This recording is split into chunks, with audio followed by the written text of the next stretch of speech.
Glória a Deus. Meus irmãos, por favor, coloque o texto para mim. Meu amigo Vitor, Deus abençoe. Vitinho, coloca o texto para mim.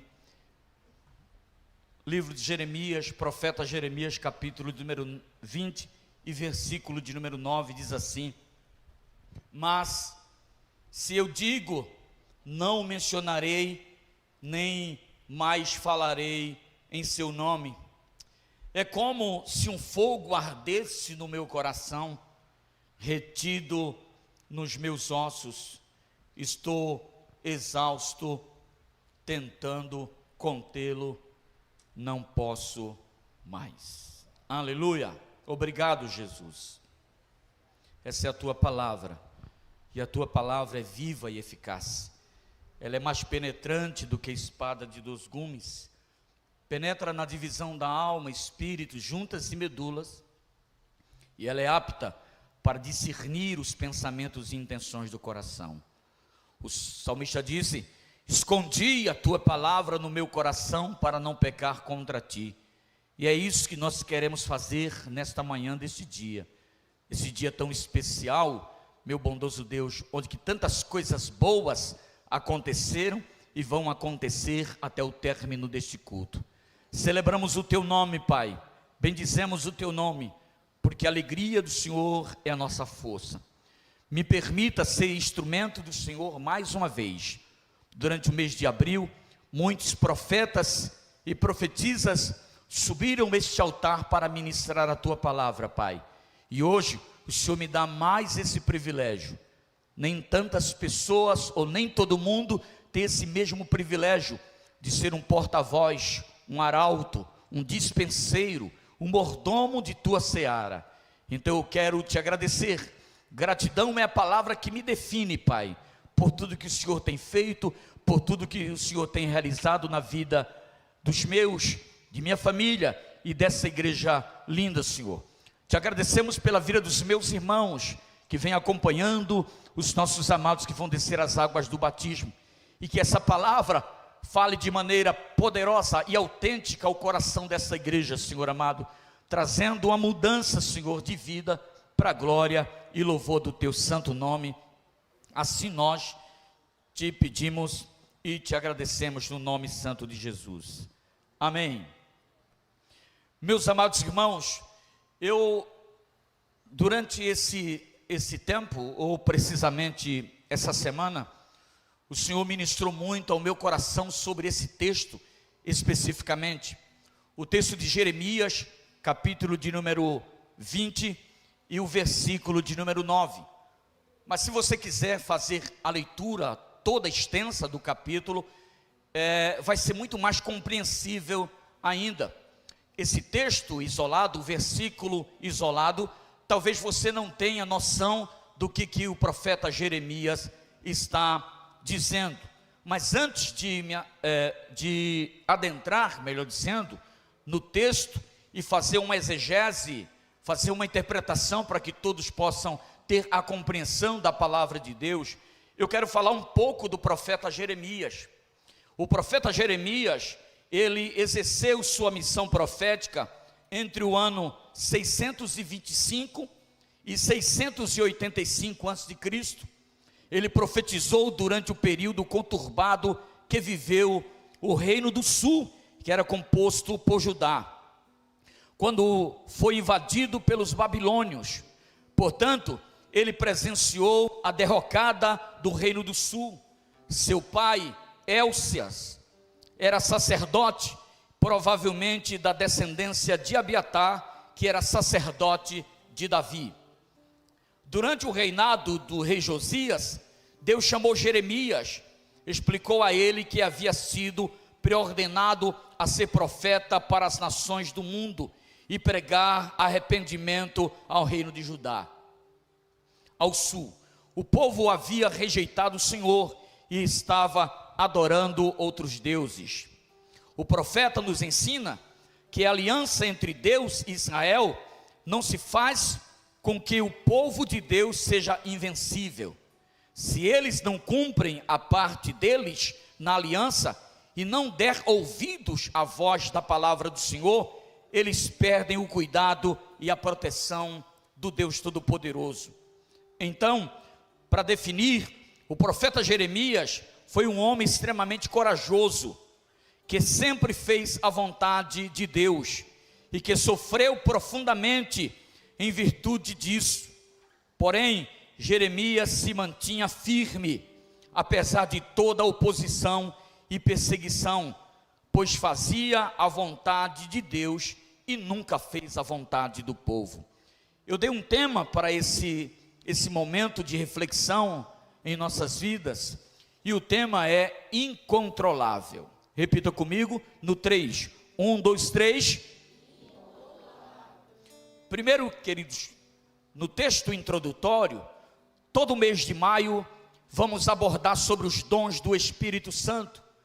No mês de abril, abordamos sobre a terceira pessoa da Trindade, o doce e amado Espírito Santo, que conhecemos como Espírito de poder, Espírito Criador, Espírito da verdade, Espírito da inteligência, Espírito da sabedoria, Espírito do conselho, Espírito de fortaleza, Espírito do conhecimento, Espírito de temor, Espírito que convence do pecado, Espírito que convence do juízo, Espírito que convence da justiça, o Espírito da visitação de Deus, o Espírito da glória de Deus, o Espírito da santidade, e ele também é conhecido como o Espírito de Jesus.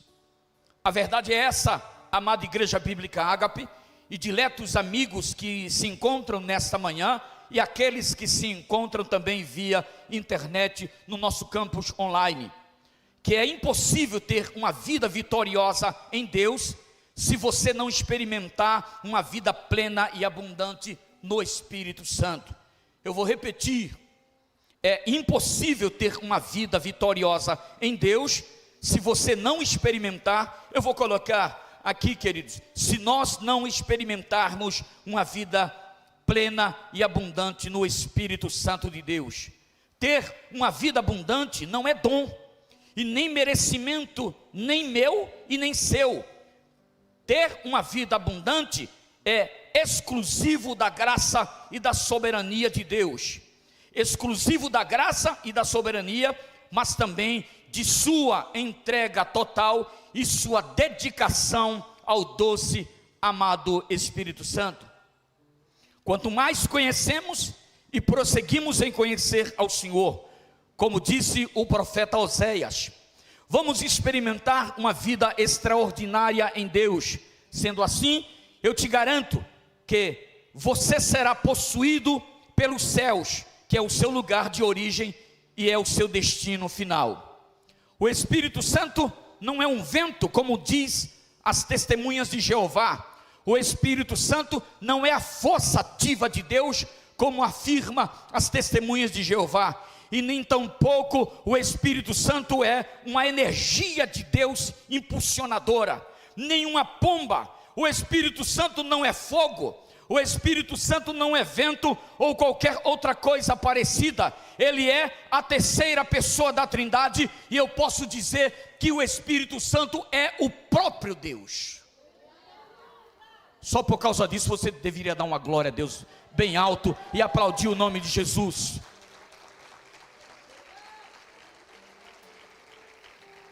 Mas vamos mais adiante. No livro do Gênesis, ele pairava e se movia sobre a face das águas. Foi quando Deus, o Pai, resolve dar sentido, aleluia, ao mundo, fazendo existir todas as coisas que conseguimos ver e outras que ainda nem descobrimos. Assim que a palavra saía da boca de Deus, o próprio Espírito Santo projetava e criava no mesmo instante. Então, além dele ser Deus, ele é o que? Criador. O Espírito Santo é Deus, o Espírito Santo ele é criador de todas as coisas. Ele não é uma força ativa, ele não me impulsiona. O Espírito Santo veio morar dentro de mim. Hoje, eu e você somos casa do Espírito Santo. As Sagradas Escrituras nos dizem que quando nós levantamos as nossas mãos e aceitamos Jesus como nosso único e suficiente Salvador, espíritos malignos saíram de sua vida. Pelo menos da minha vida, teve que alugar um metrô. E foi passando de vagão em vagão, e todos os demônios entraram e foram embora da minha vida, e nunca mais voltaram. E se voltaram, encontra a casa não somente cheia e adornada, mas com a presença do doce e amado Espírito Santo. Você pode dar glória a Deus por isso? Você me ajuda a pregar, amém? Glória a Deus. Aleluia. Glória a Deus. Então, assim que a palavra saía da boca de Deus, o Espírito Santo projetava e criava no mesmo instante. Ele mesmo, o Espírito Santo de Deus, como ele é conhecido, dava sentido e entrava em cena com o seu poder criacionista. No haja de Deus, os milagres aconteciam. Luz e trevas, noite, dia, sol, lua, bilhões de estrelas, planetas, as galáxias, plantas de todas as espécies, animais de todas as espécies, frutas de todas as espécies, peixes grandes e pequenos, água doce e água salgada. O Espírito Santo foi criador de tudo isso.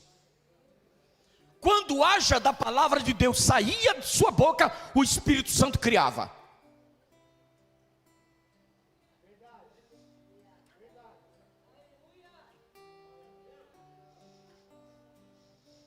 Por isso que não é sua palavra que tem autoridade, não é sua palavra que tem poder, é a palavra de Deus inserida dentro de você.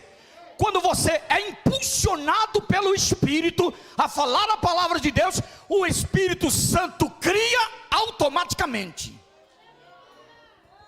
Aleluia, aleluia, aleluia, glória a Deus, glória a Deus. Aleluia. O próprio Deus viu que tudo era muito bom, e mesmo assim não se deu por satisfeito, e criou a sua obra-prima, ou a sua maior obra-prima, que tem um valor inestimável. Sabe quem? Você. Você. Eu venho falar do valor que você tem. Oh, eu venho falar do valor que você tem. Ele se move em você, o Espírito Santo se move em você.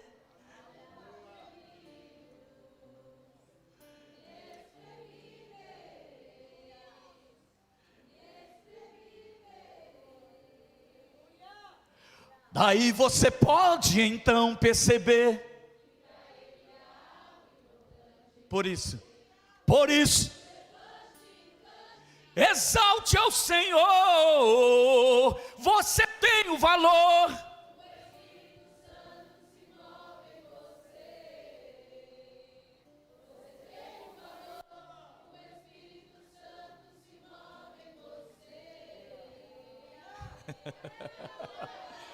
Quem é que tem valor inestimável?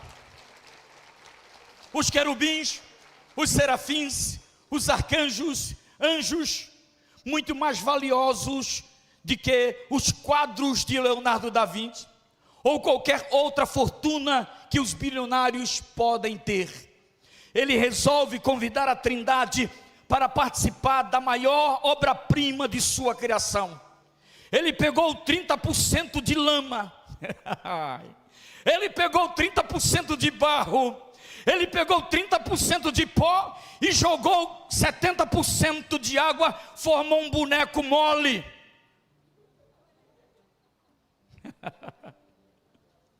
E aquele boneco, irmãos, ele fez a sua imagem e sua semelhança. A partir do momento que o barro se torna mais valioso, a partir do momento que o barro se torna mais valioso do que qualquer minério, Porque se eu for levar para um ourive 1 quilo de ouro ou 1 quilo de barro, ele vai dizer, e ele vai valorizar, pelo conhecimento que ele tem, que o quilo de ouro é muito mais valioso do que o quilo de barro. Mas o mais valioso para Deus não é o quilo de ouro, não é o quilo de prata ou qualquer minério, mas é você, somos eu e você, somos nós que somos valiosos diante de Deus. Mas aí, meus amados, aquele boneco de barro estava lá mole, melhor dizendo, 30% de água. Coloca, irmãos, coloca 30% de água, ou melhor dizendo, 30% de barro, e coloca 70% de água, para ver o que vai dar. Vai dar um barro mole, que não vai dar nem para ter forma. 70% de água. Observe que os cientistas já descobriram que nós somos 70% de água. Por isso que quando o ser humano morre, se dissolve rápido, por causa da quantidade de água que nós carregamos no corpo. Mas no momento daquela formação, que Deus pega o próprio Deus, querido, o próprio Deus, Ele chama a Trindade, Deus Pai, Deus Filho e Deus Espírito Santo, e naquele momento, pega aqueles 30% de terra e 70% de água e mistura. Mas aquele momento, queridos, fica mole aquele boneco. E aí o que ele faz? O que ele diz? Ele chama, aleluia, o Espírito, ele convida o Espírito, e sopra do seu Espírito nas narinas daquele boneco. E quando sopra o Espírito nas narinas daquele boneco, ele se torna alma vivente. Aleluia. Ele se torna Adão, ou Adamar, que significa terra vermelha. Mas infelizmente, Adão desobedeceu ao Criador, endureceu o seu coração e deixou de ser pleno de Deus. Se afastou de quem fez com ele a sua imagem e sua semelhança. Fugiu de Deus, fugiu de sua presença, fugiu para um destino pior, porque todos aqueles que fogem de Deus sempre fogem para um destino pior. Eu conheci pessoas maravilhosas, pessoas boas, muito habilitadas, pessoas de Deus, mas que infelizmente fugiu da presença de Deus e fugiu também do seu destino. Aí, nesse exato momento, com sua graça e com sua bondade, o Senhor vem e resgata ele. O Senhor está buscando restaurar a sua criação ao processo original, que era voltar a ser semelhante, imagem, melhor dizendo, e semelhança de Deus, para cumprir seus propósitos. Então vamos ver algumas ações esporádicas do agir do Espírito Santo. Eu poderia mostrar alguns textos certificando nossa ministração. O Espírito Santo na vida de Sansão, o Espírito Santo na vida de Davi, o Espírito Santo na vida de Moisés e de muitos profetas. Até que veio uma palavra de Deus ao profeta Joel, no capítulo de número 2 e no versículo de número 28 ao 32. Por favor, Vitor. Profeta Joel, capítulo de número 2, versículo de número 28 ao 32. Depois disso, derramarei do meu espírito sobre todas as pessoas. Algumas traduções diz sobre toda a carne. Os seus filhos e suas filhas profetizarão. Seus velhos terão sonhos e os jovens terão visões. Até sobre os servos e as servas derramarei do meu espírito naqueles dias, diz o Senhor. Sobre um novo derramamento do Espírito Santo, o profeta Joel profetizou. E esse novo derramamento está trazendo o processo original, ou o projeto original de Deus, que Ele construiu lá no Jardim do Éden. O derramar era tão intenso e tão poderoso como viu o profeta Joel, tão extraordinário, que dessa vez não iria ser derramado somente sobre alguns, mas sobre todos. Este mover iria ser tão poderoso que nem uma paternidade, ou melhor dizendo, iria ser tão poderoso em quem tem paternidade, em quem exerce paternidade, melhor dizendo. Os que têm mais experiência teriam muitos sonhos, e os jovens seriam visionários. É isso que diz o profeta Joel. Até quem está disponível em servir, o Espírito seria derramado com poder e autoridade. Muitas maravilhas aconteceriam, tanto no céu, bem como na terra. Isso anunciará a volta eminente de Jesus para arrebatar a sua igreja. E consequentemente, essas manifestações iriam trazer inúmeras salvação. Agora, o Espírito entra em ação, e dessa vez na concepção do Filho de Deus. Mateus capítulo de número 1, versículo de número 18 ao 20, diz a palavra do Senhor. O nascimento de Jesus Cristo foi assim. Maria, a sua mãe, estava prometida em casamento a José, mas antes que se unissem, ela ficou grávida por meio de quem? Por meio de quem? Por meio do Espírito Santo. Porque José, o seu marido, era um homem justo e não queria expô-la à desonra pública. Decidiu anular secretamente o seu casamento. Então, a partir desse momento, o Espírito vem e dá o poder de criação. Escuta, o Espírito não criou Jesus. Jesus é eterno. Ele estava antes da fundação do mundo. Ele estava com Deus e Jesus é Deus. Amém, meus irmãos? Jesus estava com Deus e Jesus é Deus. Mas nesse momento, Deus se fez carne. E como Deus se fez carne, precisou da terceira pessoa da Trindade, que lá no livro do Gênesis tem o poder de criação. Ele mesmo entrou no ventre de Maria e criou Deus encarnado.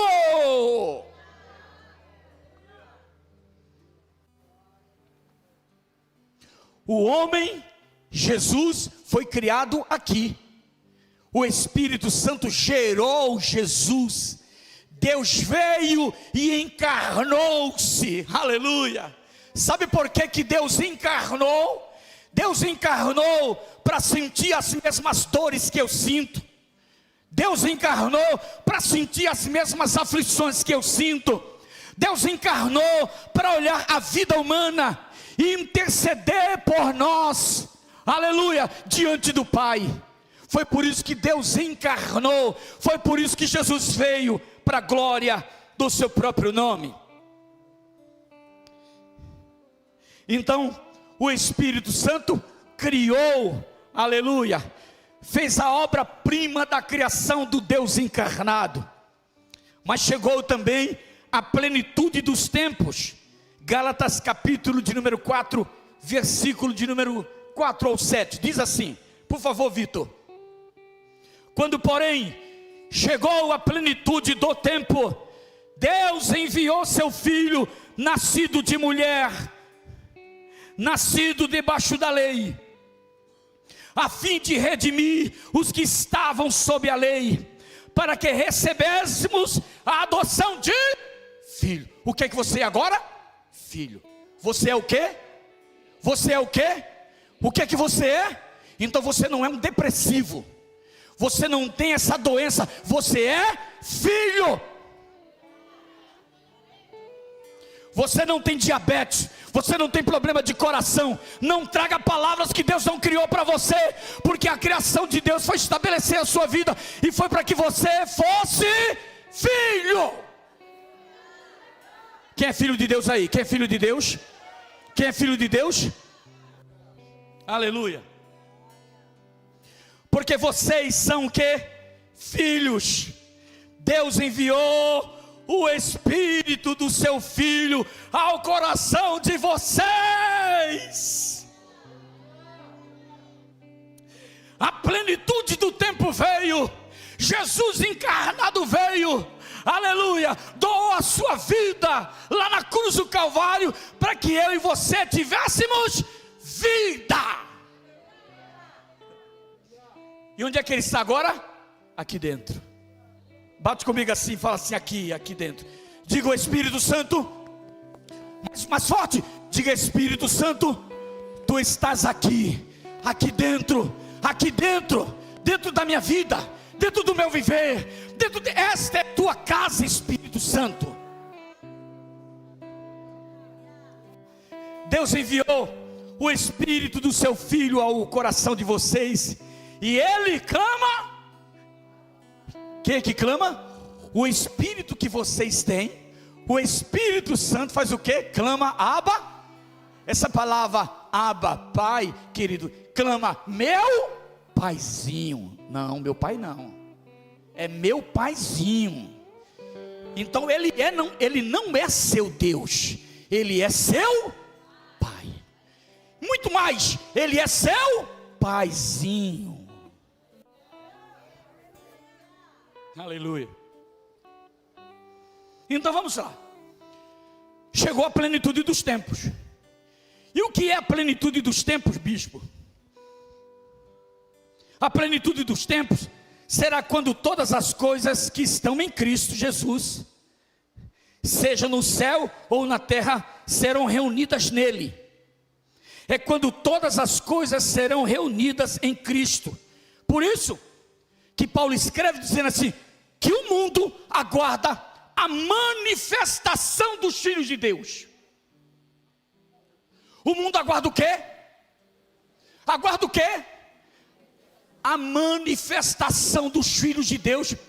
Irmãos, então eu não acredito, escuta, pode até acontecer que essa plenitude do Espírito tenha vindo em locais diferentes, mas eu acredito que muitas pessoas ainda não alcançaram a plenitude do Espírito.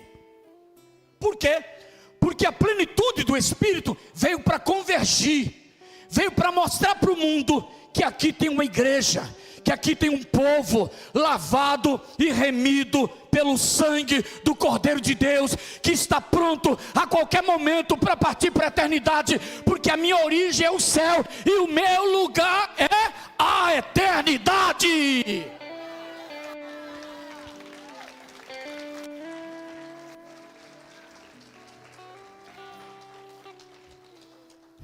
Versículo 7, Vitor, tem o 7. Assim, você já não é o quê? Você não é escravo mais. Você não é escravo da cerveja, irmão, para com isso. É que está calor, eu vou tomar uma brejinha. Que brejinha que nada, rapaz. Toma uma água, toma um suco. Escuta, você não é mais servo da cachaça. Você não é mais servo da maconha. Você não precisa fumar maconha para brisar. Sabe por quê? Porque o Espírito me traz alegria na plenitude do tempo. Eu não sei por quê. Tem muitos crentes com a cara que parece chupou-limão, azedo para a vida. Eu não estou dizendo que a gente deve dar graça por todas as coisas. Eu sei que tem momentos adversos em nossa vida, e tem momentos também que a gente fica triste.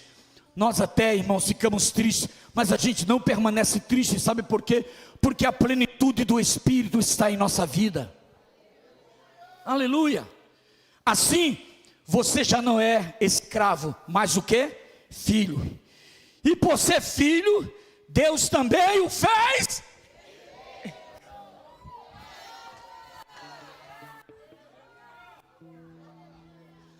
Olha para o irmão aí e diz assim: ei, herdeiro. Fala, herdeira. Fala, herdeiro. Ei, não é a casa. Não é a casa. Não é a casa que você tem, não é o carro que você tem, não é seu doutorado que você tem, não é sua pós que você tem. Tudo isso vai ficar. Quando você chegar na eternidade, o Senhor não vai perguntar quantas faculdades você fez. O Senhor vai te perguntar: você é filho?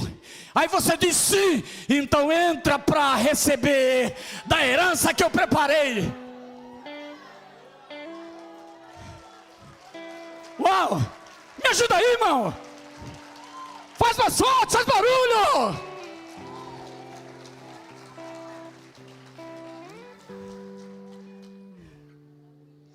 Você prestou atenção?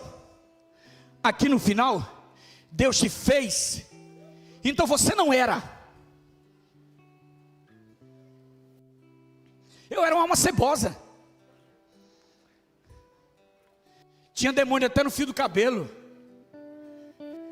Mas hoje eu sou herdeiro, hoje eu sou herdeiro, hoje eu sou herdeiro, hoje eu sou herdeiro, hoje eu sou herdeiro, hoje eu sou herdeiro. Porque só consegue ser herdeiro quem o Espírito Santo está dentro dele. Agora, irmão, se dentro de você só tem fofoca, maledicência, fala mal da vida dos outros, é briguento, é noiado, um monte de coisa na sua vida, você não vai receber a herança nunca. Deus só te faz herdeiro quando você reconhece que Jesus é o Senhor e o Espírito Santo começa a habitar dentro de você. Vamos lá que eu quero terminar. Até que a água veio ao mundo para embebedar a terra seca, que estava sem forma e vazia. A plenitude dos tempos chegou. A mulher samaritana experimentou da água. Zaqueu experimentou da água. Batimeu experimentou da água. A mulher do fluxo de sangue experimentou da água. Jairo com sua filha experimentou da água. O homem do tanque de Betesda experimentou da água. Maria de Magdala experimentou da água. Ele venceu a morte, ressuscitando Lázaro. O gadareno experimentou do seu amor. Os mestres da lei experimentou a sua sapiência. Os cambistas experimentaram do seu chicote. Por quê? Porque ele tem um selo por aquilo que ele carrega. Você é de Deus. Então Deus dispensa zelo sobre a sua vida. Aleluia. Mas um dia a água disse: eu preciso ir, porque se eu não for, ele não virá. Jesus estava falando do Espírito Santo, que só viria depois que o Messias fosse glorificado. Foi por isso que ele mesmo falou que o Paracleto estava pronto para vir. E quando ele disse, e quando ele viesse, melhor dizendo, ele iria restaurar e não reformar todas as coisas. Porque existe diferença. Reformar significa mudar o que já existe. Restaurar significa trazer a forma original. Então eu não sou reformado, eu sou restaurado.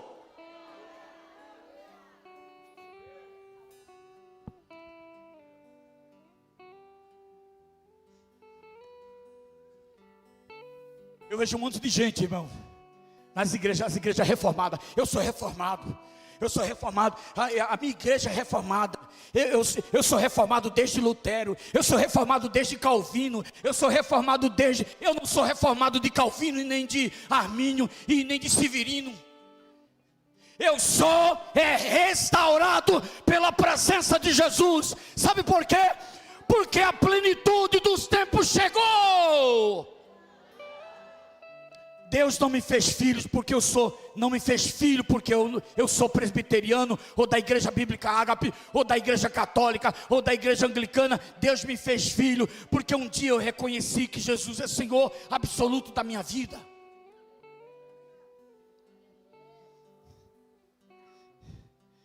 Então ele veio.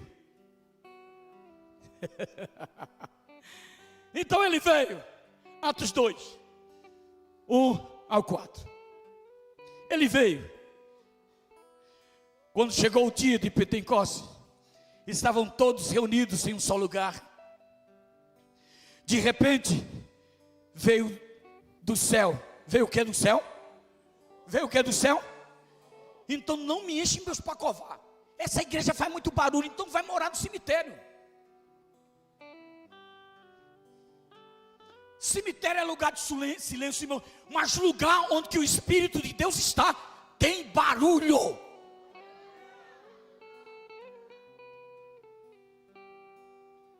Porque o texto diz, de repente veio do céu um quê? Veio do céu um som. O que primeiro veio do céu? Um som. Repita comigo, um som. Eu falo para os músicos dessa casa para se conscientizar, porque o som tem poder. As palavras têm poder. Em primeiro lugar veio um som do céu. E depois ele diz, como de um vento muito forte. Então o som foi de um vento muito forte. E aquele som, com aquele vento misturado, encheu toda a casa na qual estavam sentados. Apareceram línguas de fogo que se separaram e pousaram sobre cada um deles. Aleluia. E alguns, vocês lá atrás estão me escutando? Estão me ouvindo bem? Amém? Então interage comigo, vamos lá. Alguns, quem estava sentado ali, todos, foram cheios do Espírito Santo e começaram a falar em outras línguas, conforme o Espírito lhes concedia ou lhes permitia.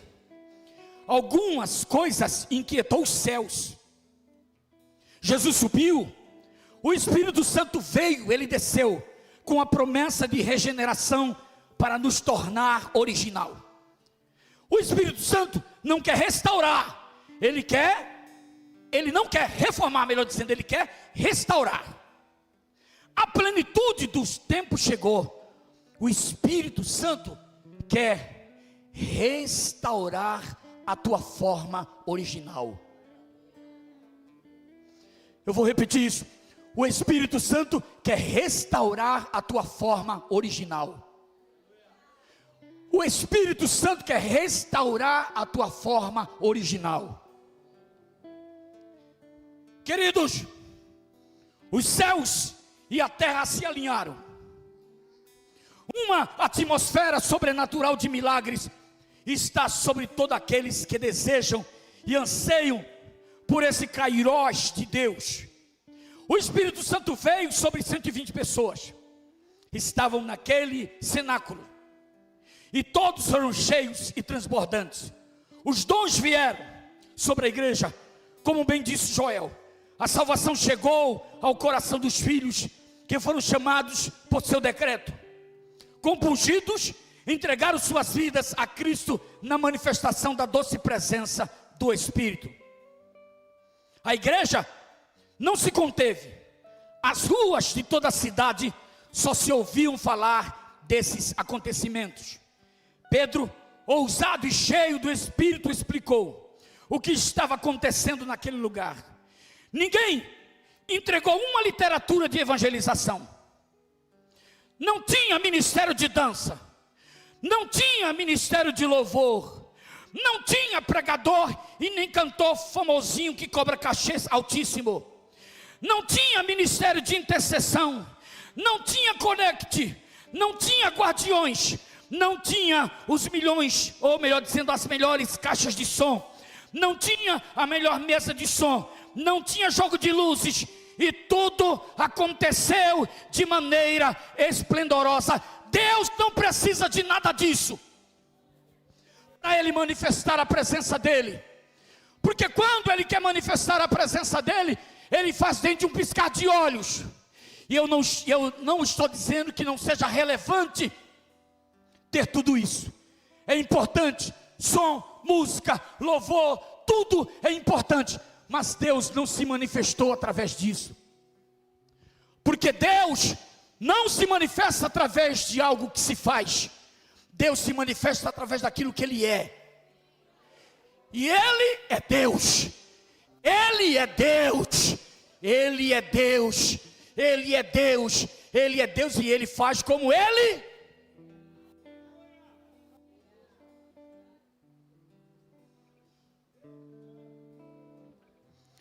Ele veio restaurar. Ele veio restaurar. Ele veio restaurar. Ele veio restaurar. Ele veio restaurar. Ele veio restaurar. Ele veio restaurar. Eu tinha alguns versículos para tratar aqui com vocês, mas eu não vou. Vou guardar para a noite. Apenas homens e mulheres com o coração prontos e preparados e arrependidos estão habilitados para voltar ao projeto original novamente. Eles entenderam que aquele momento era extremamente especial. O mover do Espírito chegou manifestando os céus. O mover do Espírito chegou manifestando o quê? O mover do Espírito chegou manifestando os céus. O mover do Espírito não traz glória para homem. O mover do Espírito não enaltece denominações. O mover do Espírito, irmão, revela os céus. Aleluia. Glória a Deus.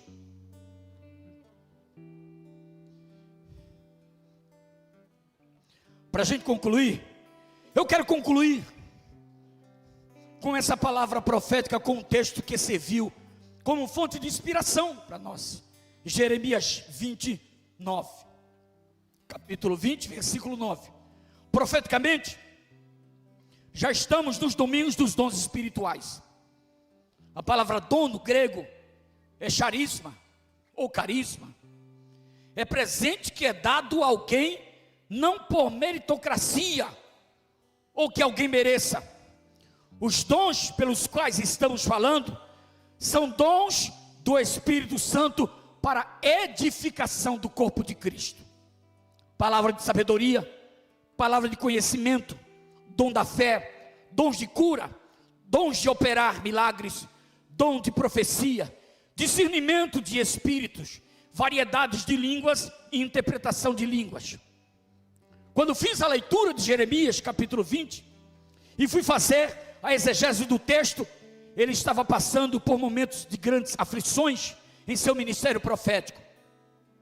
Seus patrícios estavam perseguindo Jeremias por causa da palavra de confronto que estava trazendo e constrangendo Israel.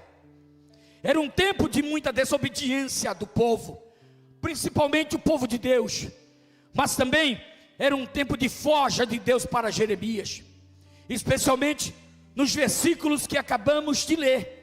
Ele se sente incomodado e até injustiçado com as perseguições e os comentários maldosos que surgiu com o seu nome entre o povo. Jeremias não era um profeta do caos. Ele era um profeta que falava em nome do Todo-Poderoso para consertar o povo. Assim como tem acontecido aqui nesta casa, os profetas têm se levantado e ministrado para que o nosso coração se arrependa e voltemos como igreja para os braços do Espírito Santo. Você que está aqui neste recinto, ou está comigo online, meu amigo, e não entregou sua vida verdadeiramente ao Senhor, eu posso afirmar que hoje é o dia em que você pode se aproximar de Deus, se arrepender dos seus pecados e entregar sua vida a Jesus, ao Rei da Glória. Mas eu também tenho um recado da parte de Deus para os filhos desta casa.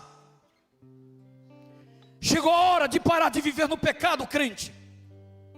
É hora de fazer um concerto com Deus imediatamente, porque Ele está dizendo para você que suas últimas chances você tem desperdiçado e tem vivido uma vida absolutamente achando que a conta não chega, porque assim diz o Senhor, que sua conta está vindo a galope, porque Deus vê o que eu não vejo, Deus sabe o que eu não sei, e Deus muda o que eu não posso mudar. Deus fala o que eu não falo, e Deus responde o que eu não posso responder. Deus anda por onde você anda, e Deus está onde você está. Deus também tem um recado aos homens e mulheres de bem desta casa. Porque vocês têm ficado satisfeitos, achando que eu, Senhor, já derramei tudo o que eu tinha para derramar. Diz o Senhor que Ele ainda não fez nem o mínimo do que Ele prometeu que iria fazer nesta casa. Assim diz o Altíssimo, que Ele vai derramar tantas manifestações dEle, que vocês vão se surpreender. Diz o soberano Senhor, o meu espírito vai queimar intensamente sobre esse altar. E já chegou a hora de remover todas as impurezas do meu povo. Eu estou levantando homens e mulheres inconformados aqui nesse lugar, até que minha glória venha. Depois que tudo isso acontecer, o fogo vai queimar continuamente sobre o altar e nunca mais será apagado.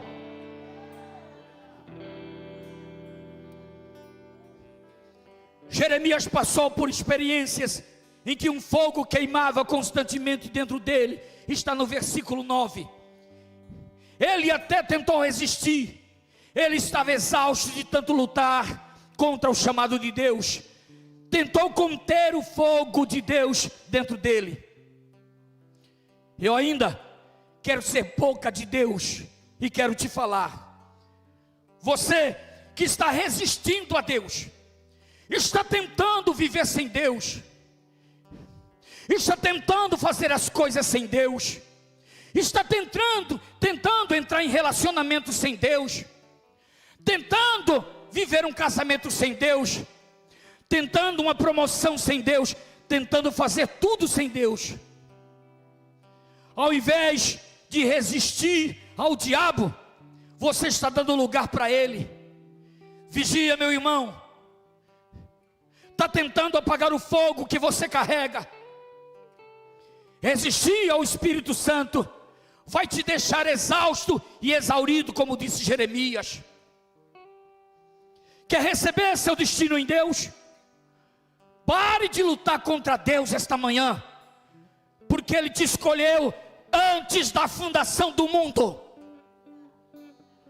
te salvou, escreveu o seu nome no livro da vida, te limpou, te santificou, está te preparando para algo maior e inimaginável. O que o olho não viu, o ouvido não ouviu, não subiu ao coração do homem, é o que Deus tem reservado para aqueles que o amam. Fique de pé.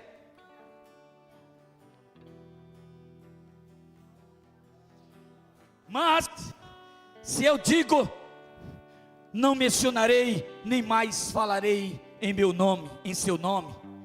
É como se um fogo ardesse em meu coração, retido nos meus ossos.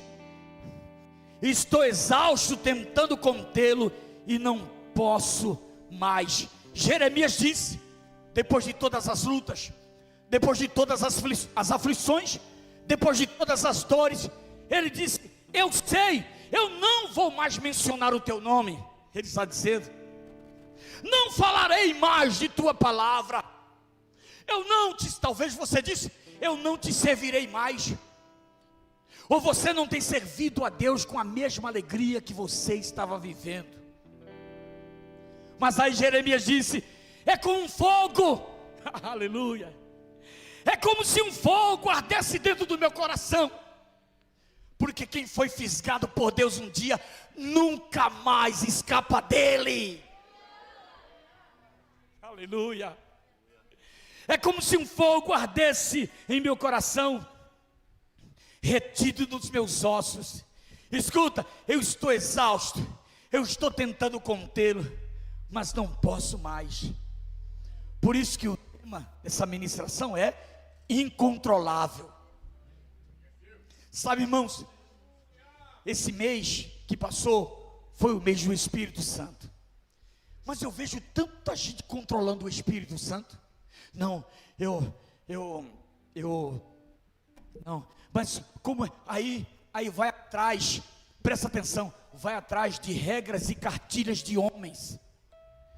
Vai para os pastores do YouTube, para eles dizer para você como é que você deve ser cheio do Espírito. Como é que você deve andar no Espírito?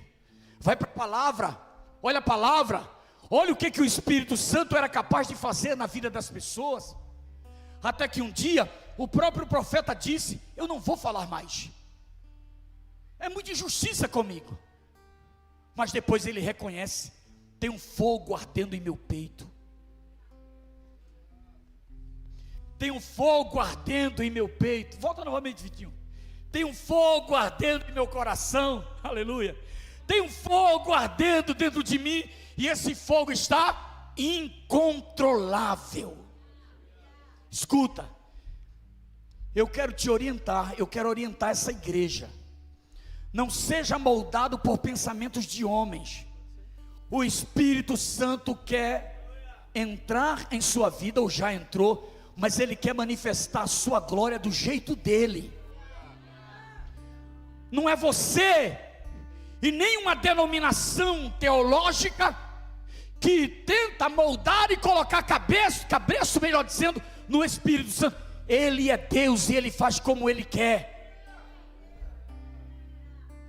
E sabe, irmãos, quando eu estava preparando essa ministração, eu disse: Espírito Santo, que eu seja incontrolável com a Tua presença, que o fogo que está ardendo dentro de mim, Espírito Santo, eu não vou conter. E se alguém falar que essa igreja pula, ou que essa igreja dança, ou que essa igreja corre, ou se essa igreja é A ou B, a gente não vai ligar, amém? Sabe por quê? Porque Ele está dizendo: se vocês me derem permissão, esse negócio vai ser incontrolável. Não são dentro dos seus moldes, não são dentro de sua teologia, é dentro dos moldes dEle.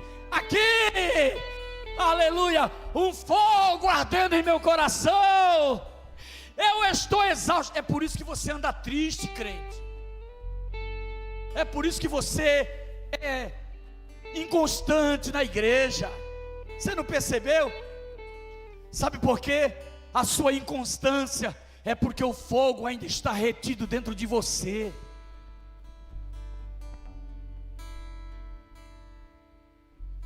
A plenitude do tempo chegou, mas você não entregou sua vida para Ele, a ponto de falar assim: eu sou teu e tu és meu, e ponto final, e acabou.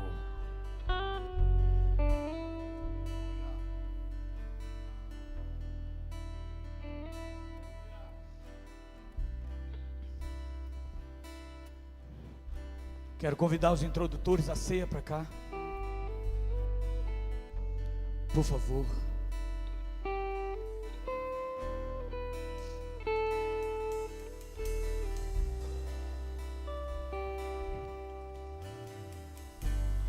Ouvi o meu Senhor bater a porta e o meu coração queimou. Pode entregar. Ouvi o meu Senhor. Segura a ceia na mão assim, tá? Bater a porta e o meu coração queimou.